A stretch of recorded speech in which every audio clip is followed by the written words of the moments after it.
Bismillahirrahmanirrahim. Alhamdulillah.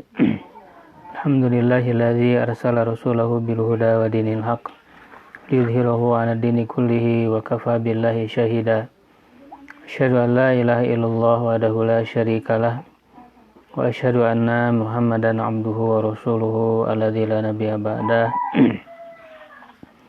Wa usalli wa usallimu ala sayyidil awwalin wal akhirin nabiyina Muhammadin wa ala alihi wa ashabihi wa man tabi'ahum bi ihsanin ila yaumiddin, amma ba'du. Ikhwah sekalian, alhamdulillah pada kesempatan kali ini kita kembali berjumpa untuk sama-sama mengkaji kitab Tadhkiratus Sami wal Mutakallim fi Adabil Alim wal Muta'alim yang ditulis oleh Imam Badruddin Ibnu Jamaah rahimahullah. Kitab ini sangat penting bagi siapapun yang punya tekad untuk mempelajari ilmu-ilmu Islam, ilmu-ilmu syar'i, agar dia mengetahui terlebih dahulu adab-adab yang harus dimiliki. Hal ini dilakukan tiada lain karena memang ilmu syar'i itu memiliki kedudukan yang sangat tinggi, ya. Ikhwah sekalian, kita masuk ke pembahasan adab seorang alim terhadap dirinya yang ke-9. At-tasi'u, ya, yang ke-9. An yutahhira batinahu wa zahirahu. Hendaklah dia membersihkan batinnya, ya, wa zahirahu, dan juga zahirnya. Minal akhlaqir radiyati, dari akhlak-akhlak yang buruk. Ya. Jadi memang harus lengkap, ya, di dalam pembersihan diri itu tidak hanya zahir saja, ya, tetapi juga batinnya, ya. Wa ya'muruhu bil akhlaqil radiyati, ya, dan memakmurkannya, ya. Artinya menjadi diisi, ya, dirinya itu dengan akhlak-akhlak, ya, yang diridhoi, ya, akhlak-akhlak yang diridhoi oleh Allah atau yang mendatangkan keridhaan, ya. Ya, tentu baik diridhoi oleh Allah, ya, juga diridhoi oleh manusia, ya. Tentu secara tabiat manusia menyukai, ya, akhlak-akhlak yang baik. Dalam istilah lain ini disebut dengan takhalli dan tahalli, ya. Gitu. Kalau takhalli, ya, artinya mengosongkan, ya, diri dari akhlak-akhlak yang tercela. Sedangkan tahalli artinya menghiasi diri, ya, mengisi dengan akhlak-akhlak yang baik, akhlak-akhlak yang mulia. Nah, di sini beliau cukup rinci menyebutkan akhlak-akhlak apa saja, ya, yang harus dihindari, yang dijauhi, ya, dan juga nanti bagaimana cara mengobatinya. Jadi beliau langsung memberikan solusi yang praktis, ya, untuk bisa diamalkan, ya, tentang bagaimana cara mengobati, ya, masing-masing dari akhlak tercela ini. Ini sangat menarik sekali, ya. Sangat aplikatif, ya, bisa kita lakukan, bisa kita terapkan, ya. Beliau mengatakan faminal akhlaqir radiyati, di antara akhlak-akhlak yang buruk, al-ghillu, ya, wal hasadu. Ya, ini disebutkan secara berbarengan, secara satu paket antara al-ghillu dan wal hasadu, karena maknanya hampir sama, ya, yaitu dengki, ya.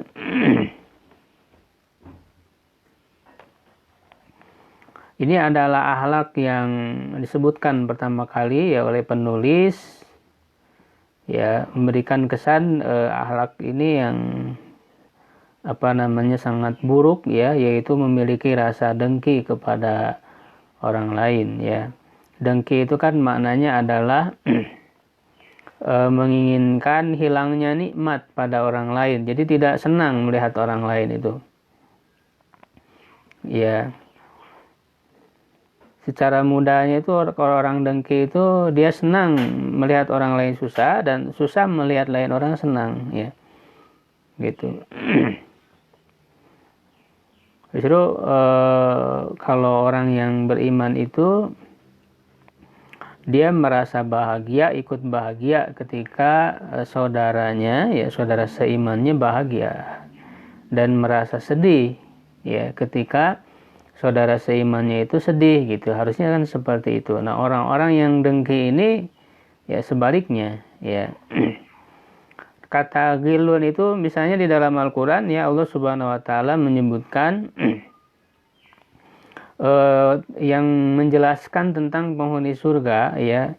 Nanti di surga itu ya para penghuninya sudah tidak ada lagi rasa dengki kepada orang lain, ya. Allah Subhanahu wa Ta'ala berfirman, a'udzubillahi minasyaitonirrajim, wa naza'na ma fi sururihim min ghillin. Ya, dan kami cabut, kata Allah, apa yang ada di dalam dada mereka, ya, rasa dengki. Sehingga di surga itu tidak ada orang yang saling mendengki kepada satu sama lain, karena sudah dicabut oleh Allah.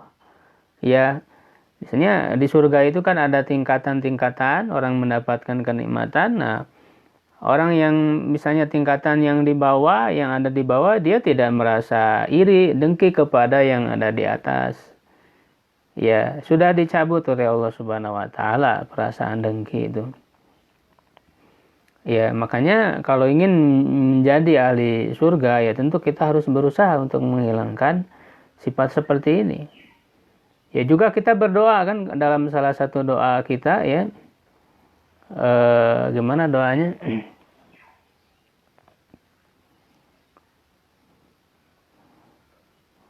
Robbana, saya lupa lagi. Ingat nggak Pak Hafik doanya? Berdoa kebaikan, ya, kepada sesama muslim. Sabaku nabil iman. Itu sebelumnya gimana doanya? Rabbana ighfir lana. Oh iya, betul. Rabbana ighfir lana wal ikhwanina. Ya. Ya, Rabbana ighfir lana dzunubana, ya. Wal ikhwanina. Rabbana ighfir lana wal ikhwanina alladzina sabaquna bil iman. Ya kan? Wala taj'al terus apa lagi? Ya, fi qulubina ghillal lil ladzina amanu. Ya, jangan engkau menjadikan di hati kami itu ghillan. Nah, itu, ya, ghillan, ya, rasa iri, dengki kepada orang-orang yang beriman. Ya, nah nanti penulis lebih menegaskan nanti bahwa akhlak ini hampir banyak orang yang tidak selamat dari sifat tercela ini, dari sikap dengki. Bahkan itu hinggap, ya, pada diri orang-orang alim, para ulama. Makanya kan di sini sedang membahas tentang bagaimana adab seorang alim, ya. Beliau menyebutkan pertama kali tentang dengki ini, tentang ghillun, ya, atau hasad. Karena kata beliau ternyata para ulama pun, ya, banyak yang terjerumus ke dalam sifat, ya, sikap dengki ini di antara sesama ulama, gitu, ya. Dan Imam Ibnul Jauzi, saya selalu mengingat pesan Imam Ibnul Jauzi, ya, berkenaan dengan ini, ya. Di dalam kitab beliau Saidul Khatir, beliau mengatakan perbedaan antara ulama dunia dan ulama akhirat, ya. Kata beliau, ulama dunia itu selalu bertengkar di antara satu sama lain, selalu dengki, ya, kepada satu sama lain. Sedangkan ulama akhirat itu mereka tidak pernah saling mendengki antara satu sama lain. Ya, yang tentu saja para ulama itu dengan ilmu mereka pasti ya akan ada terjadi perbedaan pendapat, ijtihad di antara para ulama, tetapi satu sama lain ya mereka tidak ada rasa dengki. Misalnya antara imam-imam mazhab ya yang kita kenal ya antara Imam Syafi'i dengan Imam Ahmad itu saling mendoakan ya gitu. Dan kata Ibnu Jauzi, kenapa ulama-ulama dunia itu saling berebut ya dengki antara satu sama lain? Karena yang mereka kejar adalah dunia itu terlalu sempit untuk diperebutkan sehingga terjadi perkelahian antara satu sama lain. Sedangkan ulama akhirat, karena yang mereka tuju adalah akhirat itu sangat luas, tidak perlu diperebutkan. Masing-masing orang akan mendapatkan bagian yang sangat besar. Gitu ya. Tempat orang di surga itu adalah seluas dia memandang, ya sejauh pandangan dia gitu ya. Ya. Nah, ini yang pertama. Hasad juga disebutkan di dalam Al-Quran ya, di dalam surat An-Nas, kita berlindung kan kepada Allah Subhanahu wa taala. Ya, salah satunya min syarri hasidin idza hasad, orang yang dengki apabila dia dengki. Ya, dalam hadis juga diperingatkan, iyakum wal hasada. Ya, fa innal hasada yaqulul hasanat ya kama ta'kulun naru al hatab. Ya, karena dengki itu bisa memakan kebaikan-kebaikan seperti api memakan kayu bakar. Ini rugi sekali ya orang yang memiliki sikap dengki kepada orang lain, kebaikannya ternyata bisa lenyap, ya, bisa habis, ya, gitu. Ya, kemudian wal bagyu. Bagyu ini maknanya di sini artinya melampaui batas, ya, memusuhi ya dengan cara yang melampaui batas. Walaupun ada makna lain dari al-baghi ini, maknanya perzinahan, ya, tetapi lebih kepada melampaui batas, ya, memusuhi, bermusuhan secara melampaui batas, seperti misalnya di dalam Al-Quran tentang orang-orang yang maka disebutnya bugot, ya.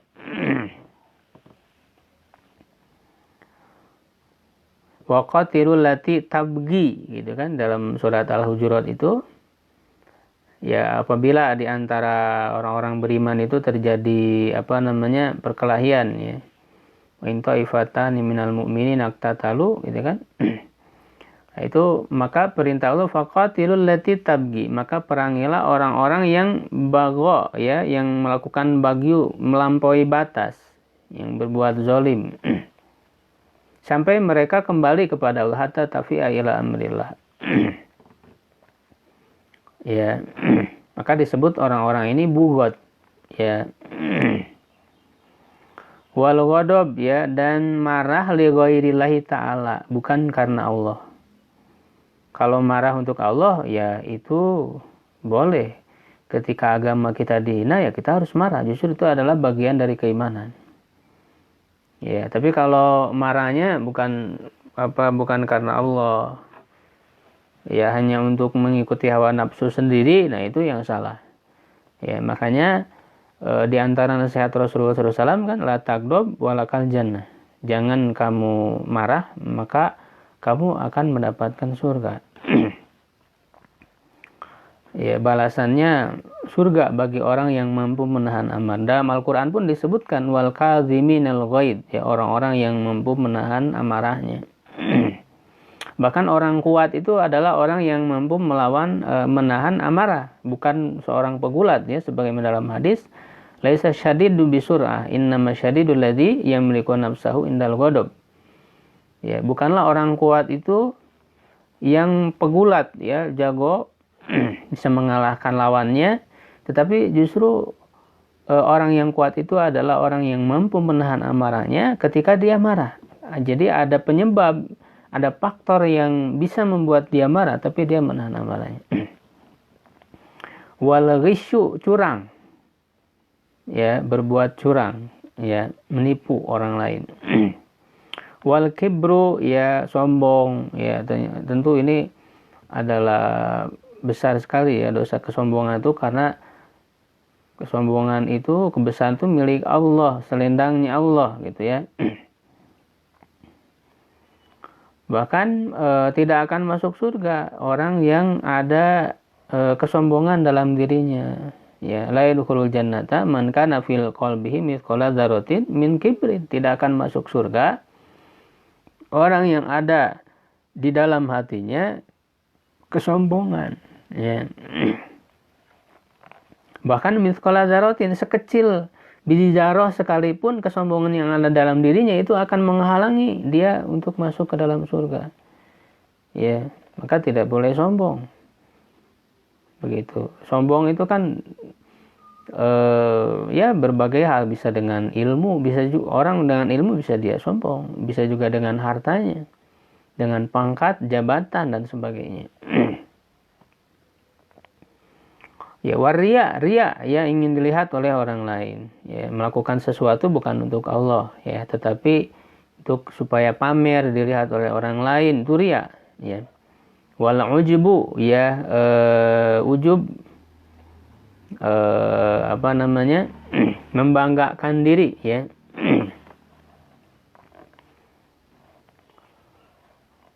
Atau bisa juga ingin dikagumi oleh orang lain, ya.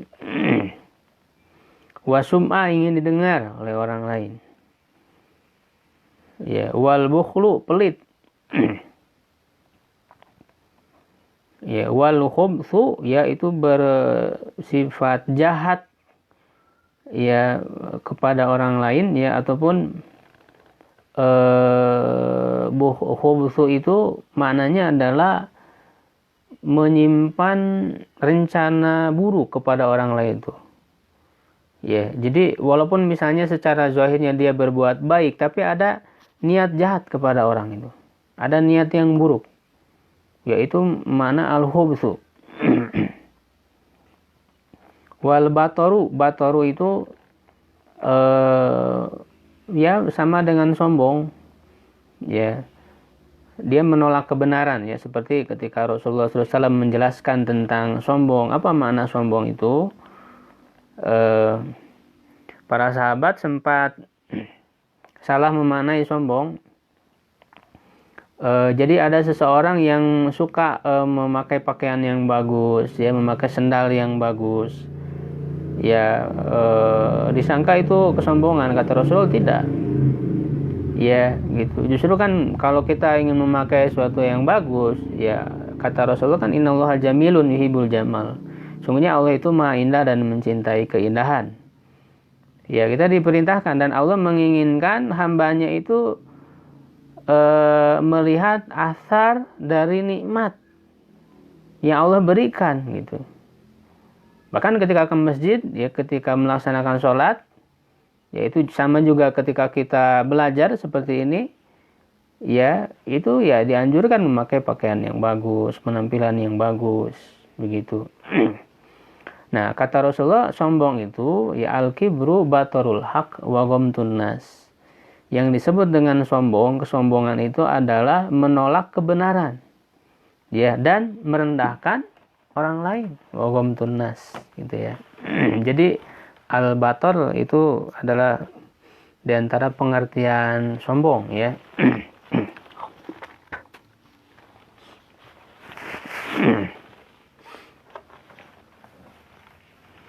Kemudian tamak, serakah, ya, gitu. Jadi menginginkan sesuatu secara berlebihan, ingin mendapatkan banyak, ya, bahkan lebih dari kebutuhan. Ya, tamak terhadap dunia, terhadap harta dan sebagainya. Wal fakhru, ya, fakhru berbangga-bangga diri ya dengan apa yang dimiliki, ya, bangga dengan harta, berbangga dengan ilmu, ya, ingin sebatas memperlihatkan kepada orang lain, ya, bukan tujuan ingin mengajarkan ilmu, ya, ingin menyebarkan ilmu bermanfaat, tetapi hanya sebatas berbangga-bangga diri saja. Nah, itu tidak boleh. Wal khuyala juga sama, ya, sombong. Wa tanafus fid dunya, berlomba-lomba untuk mendapatkan dunia. Wal mubahatu biha, yang hampir sama juga, membangga-banggakan diri dengan dunia. Wal mudahanah, ya, menjilat, sifat menjilat. Mudahanah itu, ya, jadi dia ingin mendapatkan harta. Nah, ini sangat harus diwaspadai oleh seorang alim, jangan sampai dia menjadikan ilmunya untuk menjilat penguasa agar mendapatkan keuntungan duniawi, misalnya, ya. Begitu, ilmunya dipakai untuk kepentingan kepentingan duniawi semata, ya, para penguasa itu.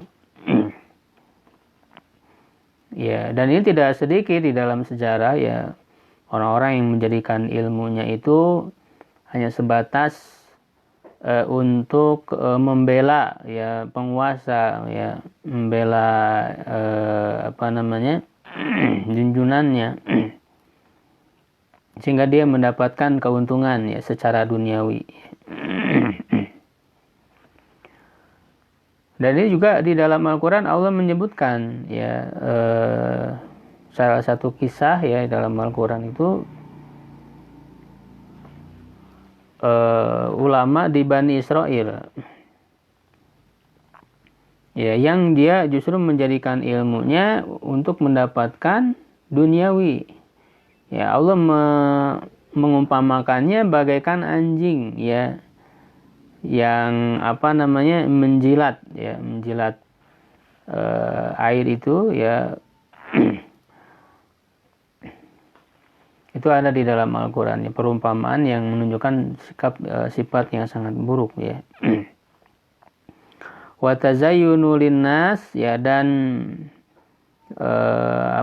berhias diri untuk manusia, untuk orang-orang. Ya, dalam arti dia semata-mata untuk mendapatkan penilaian orang, ya, pandangan orang, bukan karena Allah. Ya. Memperbagus penampilan, ya, itu juga bagus, ya. Itu dianjurkan, ya, sebagaimana tadi, ya. Tetapi tentu niat kita adalah karena Allah, sebagai bagian dari ibadah kepada Allah Subhanahu wa taala, ya. Bukan semata-mata ingin dilihat bagus oleh orang, oleh manusia. Wa hubbul madhi bima lam yaf'al, ya, cinta pujian, ya, cinta pujian dengan apa yang dia tidak kerjakan, begitu, ya. Jadi hanya besar saja, ya, dia bicaranya supaya dipuji oleh orang lain, tetapi dia sendiri sebetulnya tidak melakukannya, tidak mengamalkannya.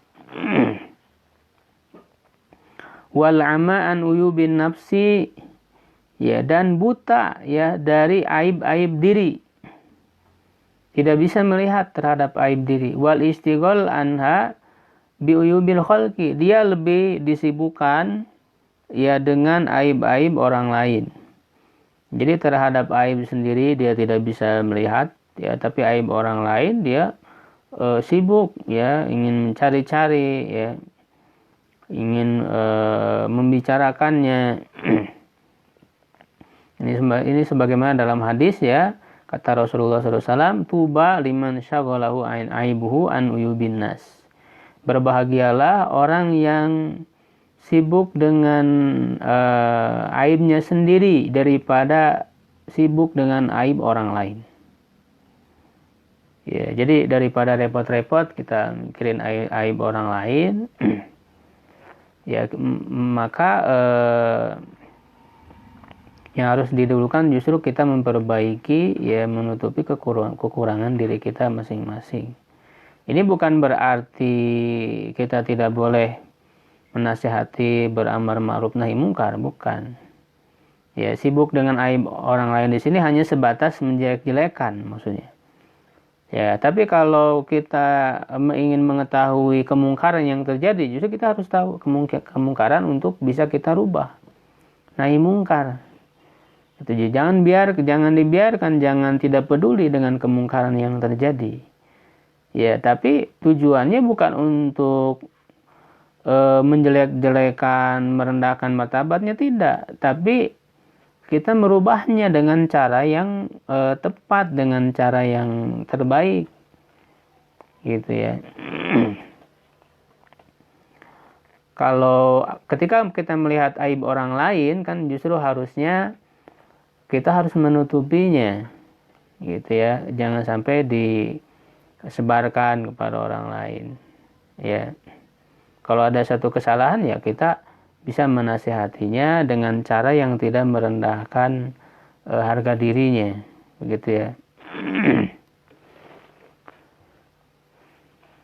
Nah, kemudian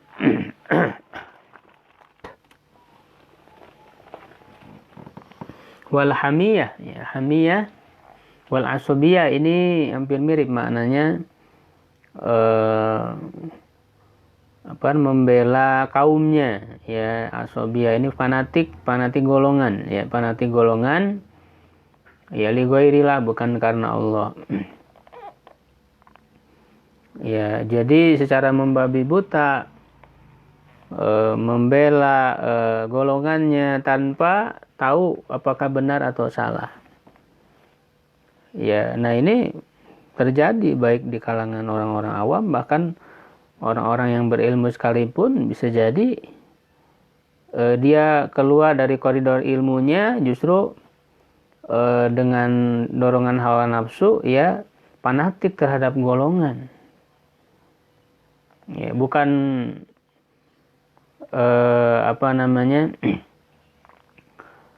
memahami dalil, mendudukan dalil, ya, tetapi justru malah mencari alasan-alasan dalih, gitu ya, untuk membela golongannya. Ini sebagaimana Allah celak, ya, hamiyah dalam Al-Quran, ya, hamiyatul jahiliyah, ya, gitu, sikap fanatik golongan orang-orang jahiliyah, begitu. Ya, seperti orang yang buat perkumpulan-perkumpulan, komunitas-komunitas, ya, dalam hal apapun, tetapi kemudian komunitas ini malah menjadikan sebagai permusuhan antara satu sama lain, ya, berperang, gitu ya, tawuran dan sebagainya. Ini adalah hamiyatul jahiliyah, asabiyah, ya.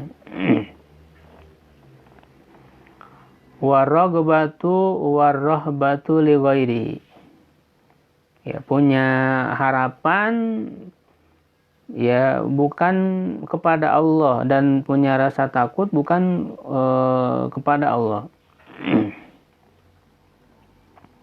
Ya, jadi dia berharap kepada selain Allah, punya harapan, padahal rogbah, harapan tertinggi kita itu hanya kepada Allah semata. Ya, yang ada di dunia kan hanya perantara, gitu ya. Ketika kita mendapatkan rizki, ya, di dunia ini melalui cara apapun, itu kan adalah semata-mata sebagai perantara, ya. Hakikatnya yang memberikan itu adalah Allah. Ya, maka berharapnya, ya, jangan kepada perantara itu, tapi berharap kepada Allah, gitu ya. Begitu juga punya rasa takut, rohbah, gitu ya. Rohbah ini rasa takut yang cukup besar, gitu ya, sehingga diartikan ngeri, gitu ya, punya rasa takut, ya, takut kepada atasan, takut kepada bos, ya, gitu ya. Harusnya dia lebih takut kepada Allah, ya, takut kepada penguasa. Sebenarnya dalam Al-Quran, ya, Allah Subhanahu Wa Taala menyebut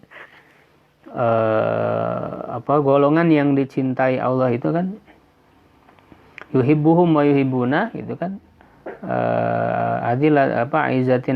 adilatin alal aizatin al muizatin alal kafirin, ya, wala yakhafuna laumata laim, dan mereka tidak takut celaan orang yang mencela. Ya, jadi ketika misalnya penguasa itu salah, para ulama ini, ya, mereka tidak takut untuk meluruskan kesalahan tersebut. Ya, inilah ulama-ulama yang benar, ya, ulama-ulama akhirat yang tidak merasa takut sedikit pun, sekalipun kepada penguasa, orang yang memiliki kekuasaan. Ya, rasa takutnya hanya kepada Allah. Wal ghibah, nah, ghibah membicarakan kejelekan orang lain, ya, wan namimah mengadu domba, ya, wal buhtan, dan mengadakan kedustaan, berdusta, ya, wal kadzib, ini hampir mirip dusta, ya, kedustaan. Ya, bagi seorang alim, orang yang berilmu, ini sangat harus diwaspadai dia mengada-adakan atas nama Allah. Ya, iftara 'ala Allahil kadzib, berdusta atas nama Allah.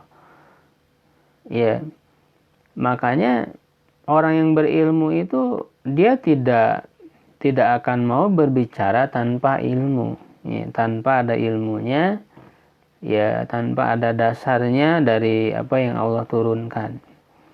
Jadi para ulama itu, ulama-ulama besar, ya, misalnya Imam Malik, ya, Imam Syafi'i, Imam Abu Hanifah, Imam Ahmad bin Hanbal, ya, rahimahumullah, dan ulama-ulama lain, ya, mereka sangat takut berbicara dalam masalah agama ini tanpa ilmu. Ya. Jadi jangan mudah juga kita ketika kita misalnya membaca pendapat mereka, pendapat para ulama itu, lalu kita katakan ini tidak ada dalilnya, ini tidak ada dalilnya. Ya, ini terkesan kita seakan-akan menganggap mereka itu orang-orang yang berdusta atas nama Allah. Berbicara dalam masalah agama tanpa ilmu, tanpa ada petunjuk dari dalilnya. Kita jangan sembarangan juga mengatakan seperti itu. Ya, para ulama itu mereka sangat takut berbicara atas nama agama, ya, dalam masalah agama tanpa ilmu. Karena itu adalah kedustaan kepada Allah dan itu merupakan dosa besar. Dan orang yang melakukannya adalah orang fasik. Ya, ketika kita kemudian menuduh para ulama-ulama itu, menuduh Imam Syafi'i, menuduh Imam Malik dan sebagainya, mereka berbicara dalam masalah agama tanpa ilmu, tidak ada dalilnya, bisa kita katakan seperti itu seakan-akan kita menuduh mereka adalah orang-orang fasik. Karena berdusta atas nama Allah. Ya. Dan ini adalah dosa besar. Bahkan Allah Subhanahu wa taala menyebutkan dalam Al-Qur'an itu setelah dosa syirik. Ya, gitu. Ada di salah satu ayat Quran setelah syirik kemudian wa antaqulu 'ala Allahi ma la ta'lamun. Kamu berbicara atas nama Allah, atas nama agama Allah ini dengan apa yang kalian tidak ketahui, tanpa ilmu. Ini adalah dosa besar, ya. Berdusta itu, ya. Wal fuhsyu fil qaul, fuhsyu, keji di dalam berbicara, atau juga buruk pembicaraannya, kata-katanya buruk, keji, kasar, ya, jorok, begitu. Jadi seorang alim harus menjauhi dalam masalah pembicaraan ini, pembicaraan yang jorok, pembicaraan yang keji, kasar kepada dalam pembicaraannya. Begitu. Di antara hadis, ya, Rasulullah SAW, misalnya dalam hadis tentang salam, ya, dalam hadis tentang salam, ketika orang-orang Yahudi itu, ya, mengucapkan salam kepada orang-orang Muslim, mereka bukan assalamualaikum, ya, mereka itu mengatakan assalamualaikum. Itu maknanya adalah racun untuk kalian, ya. itu kebinasaan untuk kalian. Nah, kata Aisyah ya kalau tidak salah itu dijawab dengan kata asamu lagi. Ya, nah maka ditegur oleh Nabi. Ya, jadi kalau orang-orang Yahudi, orang-orang kafir itu mengucapkan kata-kata yang buruk, ya kita jangan ikut-ikutan mengikuti menyebut perkataan yang buruk itu. Maka kata Rasulullah cukuplah mengatakan wa'alaikum saja, tidak usah disebutkan kata ashamunya itu. Ya, itu dalam rangka untuk menghindari kata-kata yang buruk yang keluar dari lidah kita. Begitu ya, cukup wa'alaikum saja. Jadi makanya kalau ada orang-orang kafir yang mengucapkan salam, orang Yahudi, Nasrani kepada kita, ya kita cukup menjawab dengan wa'alaikum saja. Begitu. Kalau mereka mendoakan keburukan kepada kita, ya kita kan wa'alaikum kalian. Ya dibalikan lagi kepada mereka. Ya, nah kata Rasulullah, innallaha la yuhibbul fahish ya al-bazi gitu ya. Sungguhnya Allah tidak menyukai orang yang keji, orang yang buruk perkataannya itu. Ya, begitu. Jadi kata-kata yang negatif ya jangan sampai kita ucapkan karena itu adalah betul-betul menjaga ya orang beriman itu ya dalam pembicaraannya.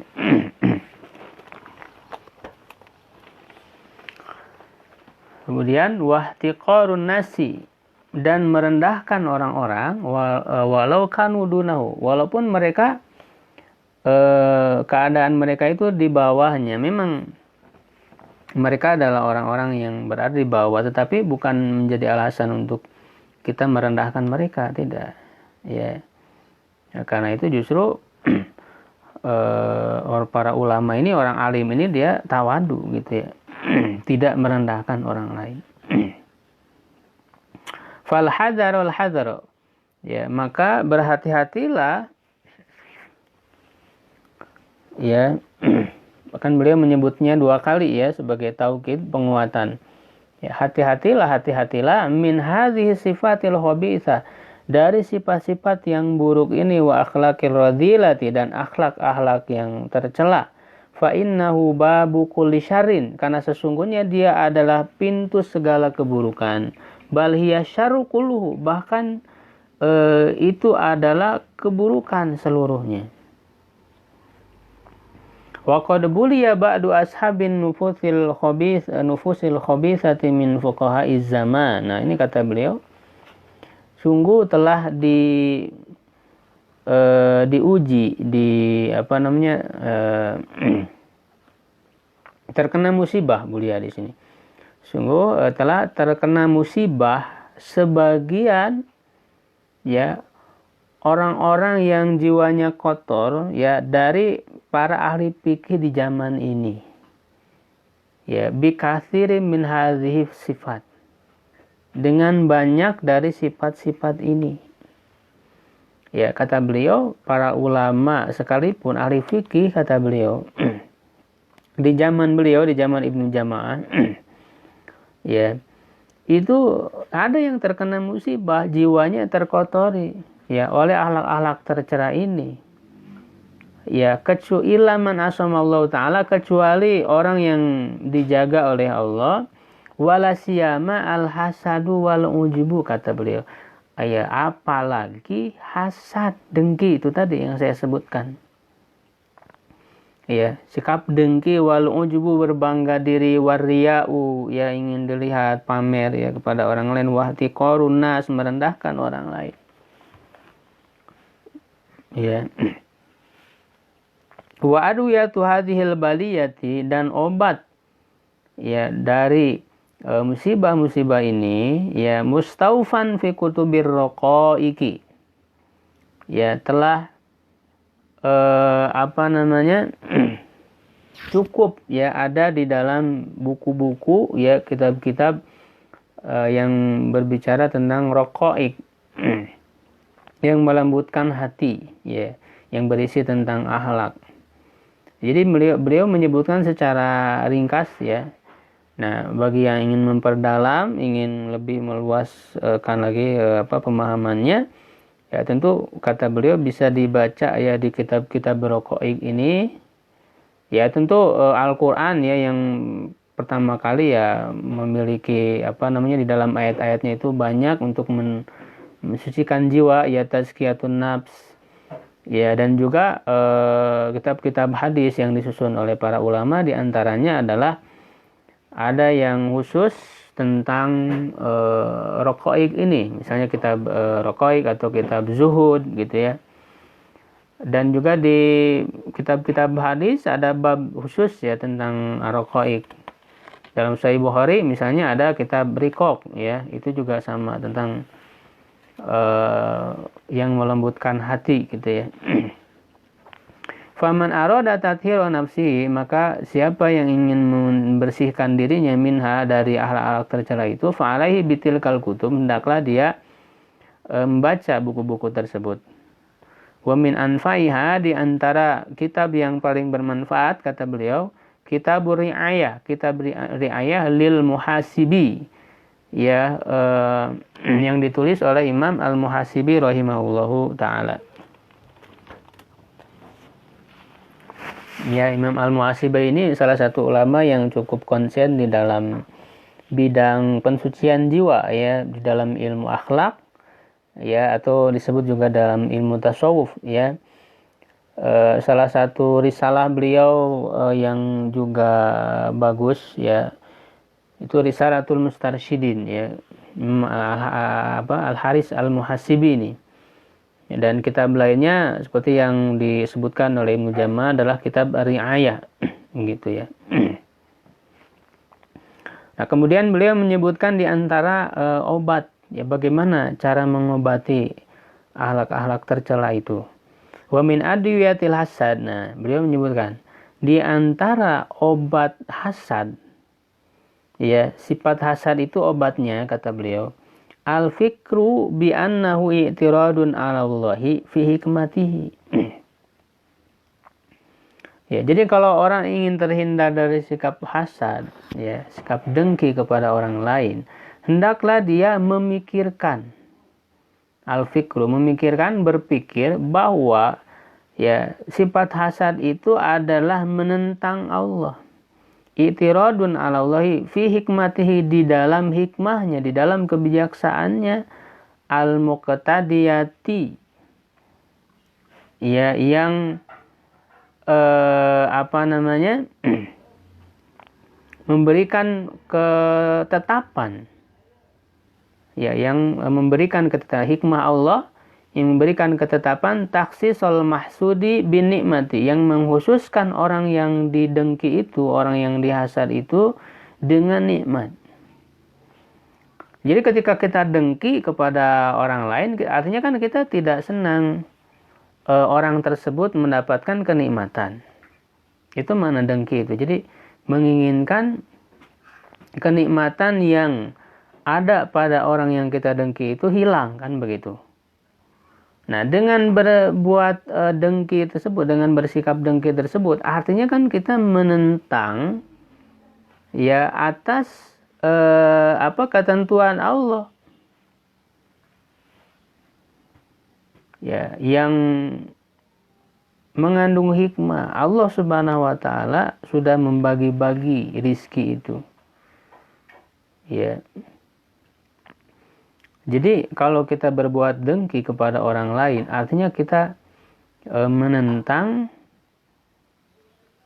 pembagian gitu ya Allah Subhanahu wa taala terhadap rizki. Padahal semuanya sudah diatur oleh Allah ya, ditentukan oleh Allah Subhanahu wa taala rizki setiap orang.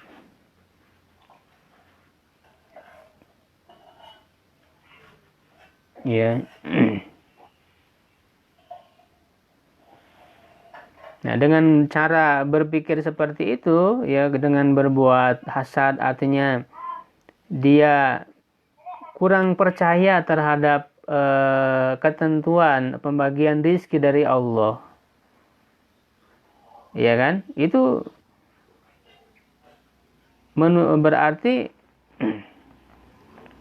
menjadikan lemah imannya. Kalau orang yang imannya kuat, tentu dia akan menerima setiap pemberian Allah. Ya, kalau dia dengki kepada orang lain, berarti kan dia tidak menerima atas pemberian dan pembagian dari Allah itu. Rizki Allah itu, baik itu harta ataupun ilmu dan sebagainya.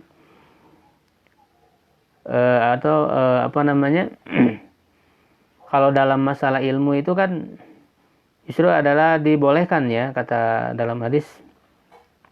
Tidak ada hasad kecuali pada dua hal ya. Orang yang diberikan ilmu atau Al-Quran ya, dia siang malamnya sibuk dengan Al-Quran, dengan ilmu. Dan juga orang yang lebih harta lalu dia menginfakkan harta itu. Tapi ini irinya bukan kepada kebendaannya, bukan hal duniawinya. Ya, irinya itu adalah kepada kebaikan yang dia lakukan untuk mendorong kita bisa melakukan hal yang sama atau bahkan hal yang lebih gitu ya. Nah itu kan kalau seperti itu adalah dengki yang dibolehkan. Ya dalam arti irinya itu karena berbuat baiknya itu gitu. Bukan karena harta yang dimilikinya. Ya. Kama qala syairul Arabi, sebagaimana seorang penyair Arab ya berkata, fa in tagdabu min qismatillahi bainana, maka jika mereka marah, tidak senang ya dari pembagian Allah di antara kita, falallahu idlam yurdikum kan absara, maka Allah ya ketika dia tidak ridho kepada kalian ya, maka Allah itu melihat idlam yurdikum, ketika Allah membuat kalian tidak ridho itu ya, maka Allah itu maha melihat. Jadi ini obat untuk bisa terhindar dari hasad, dengki kepada orang lain, yang hendaklah kita memikirkan bahwa sikap hasad itu berarti menolak pemberian Allah. Gitu ya. Atau merupakan bentuk pengingkaran ya, penentangan terhadap pemberian dari Allah Subhanahu wa taala. Ma fihi minal ghammi ya, disertai dengan apa yang ada padanya pada sikap dengki. Kalau orang berbuat dengki itu minal ghammi, dari kegelisahan, pasti orang itu akan gelisah. Ya kan? Gitu, melihat orang lain sukses secara keduniaan gitu, dia dengki, tidak suka, dan itu akan membuat dia gelisah. Ya kan? Wa ta'abil qalbi, capek hatinya juga. Wa ta'dzibihi, bahkan menyiksa diri sendiri, menyiksa hatinya dengan berbuat dengki kepada orang lain. Itu sebetulnya menyiksa dirinya sendiri, bima la darara fihi alal mahsud, dengan sesuatu yang ya sebetulnya tidak memadorotkan kepada orang yang didengki. Orang yang didengkinya biasa-biasa saja, gitu ya. Nah, orang yang mendengkinya inilah yang justru dia ya malah ditimpa dengan penderitaan, kesulitan, ya penyiksaan terhadap dirinya sendiri. Ya kan? Begitu, dengan memikirkan hal seperti ini, insya Allah kita bisa menjauhi sikap hasad ini ya, dengki ini. Kemudian yang berikutnya kata beliau, wa min adwiyatil ujbi, di antara obat ujub ya, bangga diri, tadakkuru ya, adalah dia hendaklah mengingat anna ilmahu wa fahmahu, bahwa ilmunya dan pemahamannya, wa jaudata dhihnihi ya, dan kebagusan otaknya, akalnya, wa fasohatahu, dan kefasihan dirinya, wa ghairu dzalik, dan selain dari al itu minan ni'ami, dari nikmat-nikmat, fadlun minallahi alaihi, adalah karunia dari Allah kepadanya, wa amanatun indahu, dan amanah ya di sisinya, liyar'aha haqqa ri'ayatiha, agar dia menjaganya dengan sebenar-benar penjagaan, wa anna mu'tiyahu iyahu qadirun ala salbiha, dan bahwa yang memberinya yaitu Allah Subhanahu wa taala ya mampu untuk menghilangkannya, minhu darinya fi tarfati ain, dalam sekejap mata sekalipun. Ya. Jadi berbangga diri dengan apa yang kita miliki. Ya, berbangga dengan ilmu yang dimiliki, paham. Ya, dan kecerdasan, akal, ya, kefasihan di dalam berbicara, di dalam berdakwah, di dalam menyampaikan ilmu misalnya, dalam berceramah, sehingga banyak orang yang menyimaknya, banyak jamaahnya, ya, banyak followernya, gitu ya, pengikutnya, karena kefasihan dia di dalam menyampaikan kepada orang lain. Nah, ketika orang berbangga dengan itu semua, ya, obatnya adalah hendaklah dia mengingat bahwa itu semua semata-mata pemberian dari Allah, bukan hasil dari dirinya sendiri. Dan Allah bisa saja menghilangkan itu semua dalam sekejap mata. Ya, begitu. Ketika orang berbangga dengan, ya, Allah Subhanahu wa taala punya cara untuk bisa kemudian merubah kondisinya itu. Ya.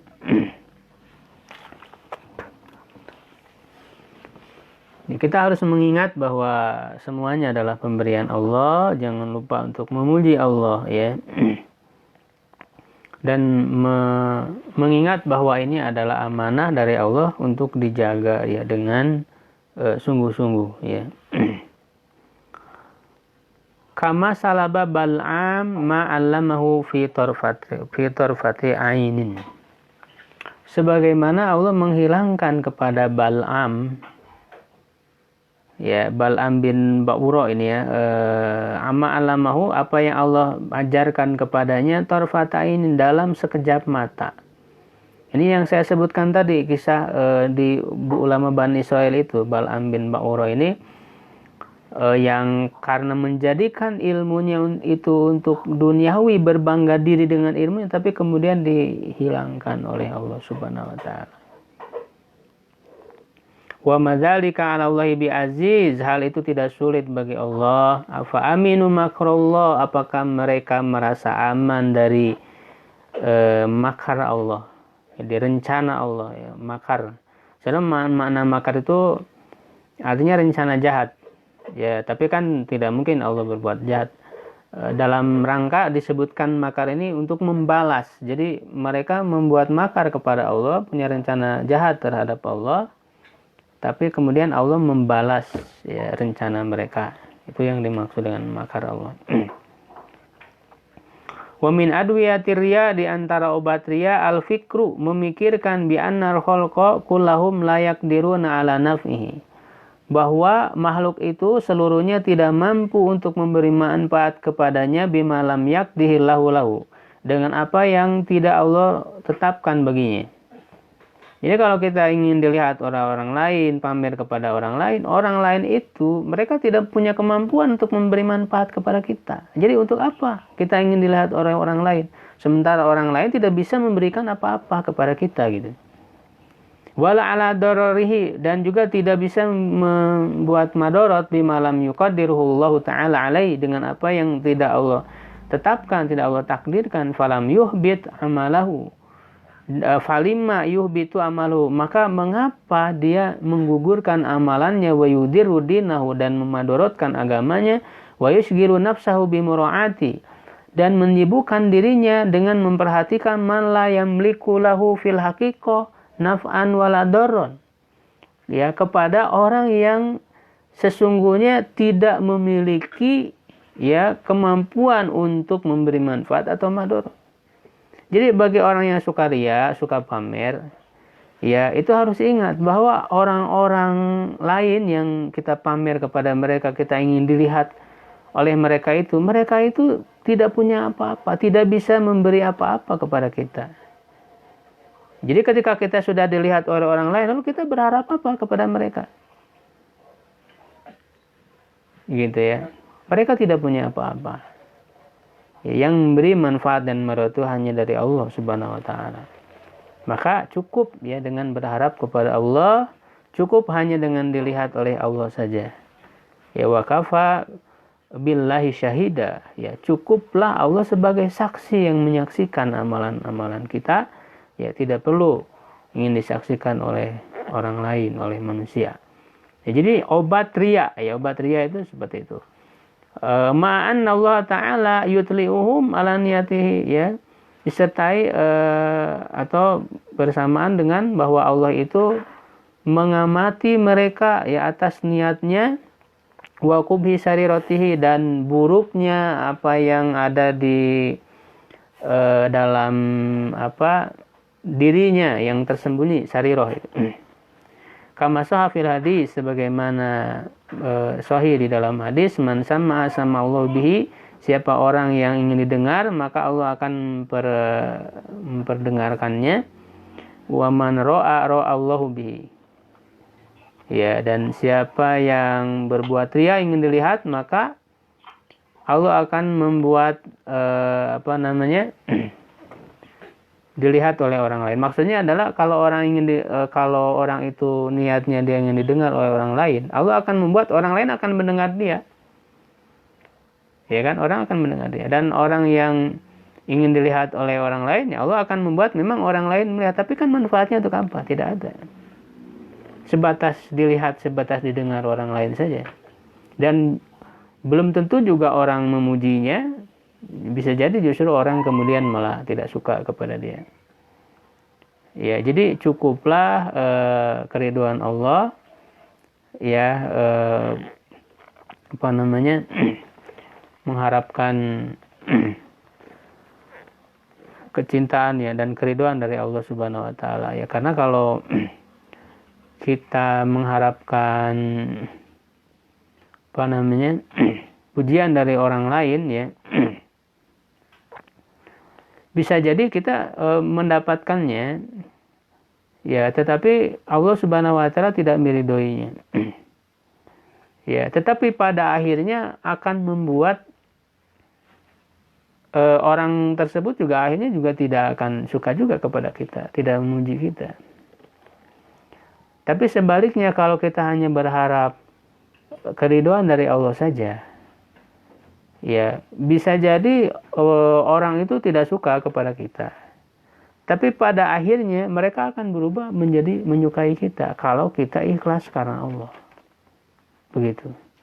Ya, jadi orang-orang ikhlas itu adalah orang-orang yang betul-betul diabadikan oleh Allah kemanfaatannya. Ya, para ulama itu ketika mereka menyebarkan ilmunya secara ikhlas, menulis karya-karya secara ikhlas, ya, maka pada akhirnya kan diabadikan oleh Allah. Kalau kita lihat justru ketika di zaman mereka itu banyak orang-orang yang tidak suka. Imam Bukhari misalnya, itu di zaman beliau kan justru banyak orang yang tidak suka kepada Imam Bukhari. Tapi beliau menulisnya secara ikhlas, ya, menyusun karyanya. Ya, maka oleh Allah diabadikan. Imam Malik juga begitu, menyusun Muwatta. Di zaman beliau banyak sekali orang yang menyusun kitab Muwatta dengan nama yang sama, Muwatta. Ya kan? Gitu. Maka ada prinsip wa ma lillahi fahuwa bakin. Apa yang dipersembahkan untuk Allah, maka dialah yang akan abadi. Ya, maka sampai kepada kita Muwattanya Imam Malik saja. Muwatta yang lain itu lenyap, tidak ada. Iya, jadi cukup dengan berharap kepada Allah, kita sudah mendapatkan segalanya. Tapi kalau kita berharap kepada manusia, keridhaan Allah tidak kita dapatkan, sekaligus keridhaan manusia juga tidak kita dapatkan pada akhirnya. Ya, nah ini adalah obat dari riya, ya. Satu lagi kita selesaikan obat berikutnya, wa min adwiyati ihtiqari an-nas. Di antara obat merendahkan orang lain, tadabbur qaulihi. Hendaklah mentadaburi firman Allah Ta'ala, ya la yaskhar qaumun min qaumin asa an yakunu khairan minhum. Ya, tidaklah suatu kaum merendahkan kaum yang lain, atau janganlah ya suatu kaum merendahkan kaum yang lain. Bisa jadi mereka itu lebih baik. Yang direndahkan itu lebih baik daripada yang merendahkan. Nah, hendaklah orang yang mentadaburi ayat ini, merenungkan. Bisa jadi yang kita rendahkan itu di mata Allah, dalam pandangan Allah itu lebih baik. Inna khalaqnakum min dzakari wa untha wa ja'alnakum syu'uban wa qabaila lita'arufu. Sesungguhnya kami menciptakan kalian ya dari laki-laki dan perempuan dan menjadikan kalian bersuku-suku dan berbangsa-bangsa agar kalian saling mengenal. Inna akramakum indallahi atqakum. Sesungguhnya yang paling mulia di sisi Allah di antara kalian di sisi Allah adalah yang paling bertakwa. Ya, jadi dalam pandang Allah sama saja, tidak ada yang paling lebih bersih amalnya. Ya, wa akhlasu niyatan, lebih ikhlas niatnya, kama qila sebagaimana dikatakan innallaha akhfa salasatan fi salasatin. Sungguhnya Allah menyembunyikan tiga perkara pada tiga perkara, waliyahu fi ibadihi, walinya pada hamba-hambanya, waridahu fi ta'atihi, keridoannya pada ketaatannya, wa ghadabahu fi ma'asihi, dan murkanya pada kemaksiatannya. Ya, itu diantara obat beberapa akhlak tercela ya. Mudah-mudahan kita bisa mengamalkannya ya, bisa terhindar dari akhlak-akhlak yang tercela ini. Amin ya rabbal alamin. Kawan sekalian, kalau ada yang mau ditanyakan mungkin silakan, berapa menit.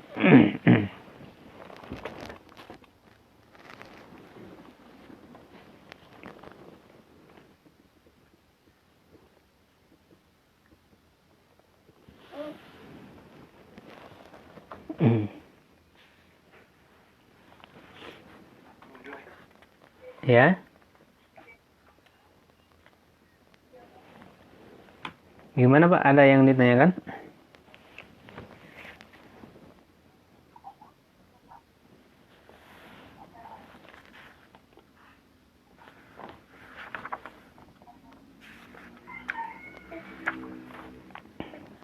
Ya, kalau tidak ada kita cukupkan ya pembahasan kita. Alhamdulillah pada kesempatan kali ini mudah-mudahan menambah keimanan ya kita, ketakwaan kita kepada Allah Subhanahu wa taala ya. Sebagai ilmu yang bermanfaat bagi kita ya. Amin ya rabbal alamin. Subhanakallahumma bihamdik asyhadu an la ilaha illa anta astaghfiruka wa atubu ilaik. Qul qouli hadza wa astaghfirullah li wa lakum. Assalamualaikum warahmatullahi wabarakatuh.